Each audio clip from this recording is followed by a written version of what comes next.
चल रहे महाविनाश का महाविध्वंस अभी बाकी है। जानो कि क्या होने वाला है। मैं जो कहने जा रहा हूँ वह न कोई कल्पना है, न किसी के डराने का प्रयास है। यह सत्य है और सत्य एक नहीं अनेक प्रमाणों पर आधारित है। जैसे श्री अच्युतानंद जी की कृति भविष्य मालिका तथा उसकी भविष्यवाणियाँ, नास्ट्रेडमस की भविष्यवाणियाँ, बाबा बोवा की अथवा अन्य विश्व के सभी प्रमुख भविष्य वक्ताओं के द्वारा।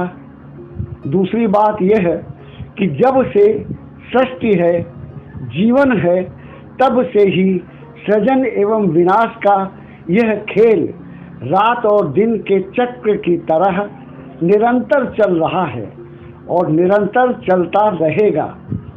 आज मैं इसी चक्र के एक विशेष अंश की व्याख्या कर रहा हूँ, अतः आप सबको इसे ध्यान से सुनना और समझना चाहिए, क्योंकि महाविनाश लीला के बारे में तो प्रायः बहुत से लोग बता रहे हैं, बताते रहे हैं और बताएंगे, किंतु मैं उनसे आगे की सार्थकता एवं कल्याण की ओर की बातें करने वाला हूँ, जो अन्य स्थानों पर दुर्लभ हैं। विश्व में ऐसा विनाश अर्थात महाविनाश पहली बार नहीं आ रहा, बहुत बार आ चुका है और बहुत बार आएगा, किंतु आज की पीढ़ी के लिए अवश्य ही ये नया है। तो प्रियजनों, इस महाविनाश की महाविध्वंस लीला में कब क्या घटित हो सकता है, हो जाए, यह कहा नहीं जा सकता, क्योंकि यह वो अनुमान है जो सत्य तो है, होगा तो, पर कब यह कहना कठिन है। अतः यह सचेत होने का समय है। अपने चरित्र, अपने कर्म, अपनी नकारात्मक सोच पर विराम लगाने का समय है, विराम देने का समय है, क्योंकि हम चाह कर भी इस महाविनाश के महाविध्वंस को रोक नहीं सकते और यह महाविनाश अपने जीवन के भविष्य को अवश्य सुधार सकते हैं। अर्थात हम इसे रोक नहीं सकते, किंतु इस मध्य हम अपने भविष्य को सुधार सकते हैं। आज की मेरी इस कथा का यही सुपावन लक्ष्य है कि आप सबको सत्य मार्ग पर सकारात्मकता की ओर ला सकूं, ताकि तुम्हें जब दोबारा जन्म मिले तो तुम स्वर्ग समान धरती को भोग सको। महाविनाश का महाविध्वंस जो शेष है वो भी कल्याणकारी भगवान श्री रुद्र अर्थात शिव शंकर जी के द्वारा ही होना है, जो कल्याण की भावना से प्रेरित है। अतः यह डरने या निराश होने का समय नहीं है। यह समय मृत्यु के पूर्व सत्कर्मों से स्वयं को सुरक्षित कर लेना है।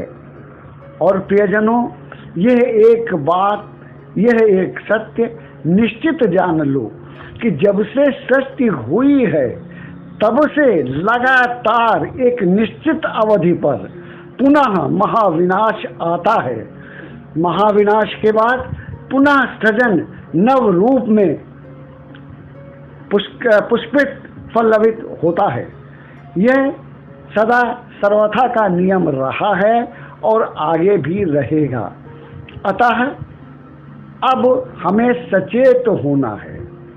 और प्रियजनों, व्यक्तियों को ही क्या, देशों को भी सचेत होना चाहिए, क्योंकि एक ध्रुव सत्य है कि शीर्ष पे जो पहुंचा, शीर्ष के आगे मात्र ढलान होती है।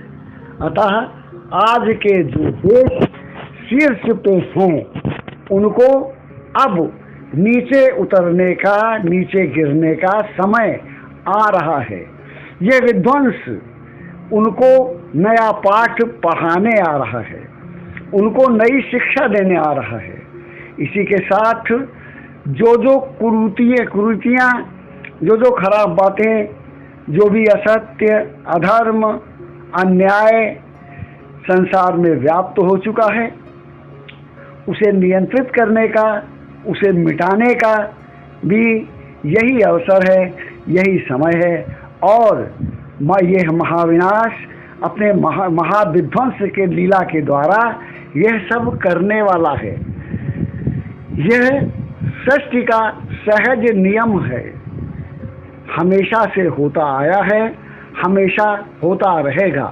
हाँ, जो समझदार लोग हैं वो इस समय अपने कर्तव्यों को, अपनी करनी को, अपने आप को, अपने मन को सुधार कर, अच्छे बनकर इस पापमयी अंधेरे से छुटकारा पा सकते हैं। इस महाविध्वंस काल में भी उनका हित हो सकता है अगर वो सचेत हो जाएं, अन्यथा तो फिर श्री कल की भगवान की मर्जी, चाहे जो हो। क्या कहा जा सकता है? जो जैसा कर रहा है, जो जैसा करेगा, उसका फल तो निश्चित रूप से उसे भोगना पड़ेगा। यह बातें सत्य हैं, सत्य हैं। प्रियजनों, कई व्यक्ति जिनकी वाणी से समझ में आता है कि उन्होंने न शास्त्रों का अध्ययन किया है, न वेदों का, न पुराणों का, किंतु टीका टिप्पणी करने में वो अपने को श्री व्यास अथवा सुखदेव से कम नहीं समझते हैं। हम ऐसे लोगों से क्षमा चाहते हैं। वो व्यर्थ में ही अपना समय हमें सुनने या देखने में व्यतीत करते हैं। कृपा कर हमें क्षमा करें, क्योंकि मेरी ये व्याख्या, मेरी ये कथा ऐसे लोगों के लिए कदापि है ही नहीं। जिनको विश्वास नहीं, उन्हें ना हो, किंतु हमारे, तुम्हारे या किसी के मानने ना मानने से क्या होता है? होता तो वही है जो शास्त्रों में लिखा है, पुराणों में वर्णित है। वह होना वही है, कोई माने या ना माने।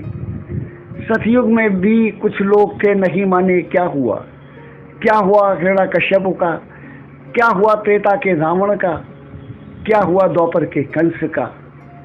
तो प्रिय भक्तों, प्रियजनों, हम इस पचड़े में नहीं पड़ना चाहते।